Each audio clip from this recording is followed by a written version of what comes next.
This one's from the QR code. Kent Kowalski in Madison, Ohio is asking, is there an easy way to create a back channel to just talk with your host using vMix and Zoom together? I have a Go XLR as my audio device. Thanks. Alex, could you figure this out for him? We use Unity.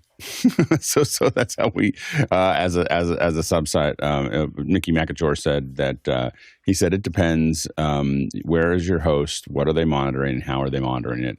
And then Mickey said I would use a production intercom system for production communications. Yeah. So there are tools, and we're testing some new tools that have it built into the system. But Talkback is something that is very valuable.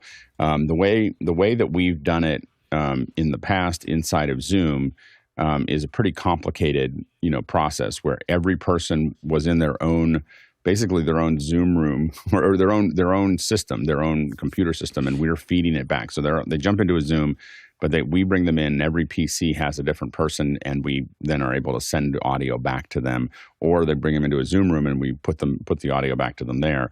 It's very complicated. And it was a lot of hardware for us to do that. But it gave us Talkback. We can just push a button on a ClearComm box and talk into their ear. And that was very, very valuable. But nowadays, most of the time, if we really want Talkback for a show, we typically have people use Unity because they can just open it on a Mac or PC.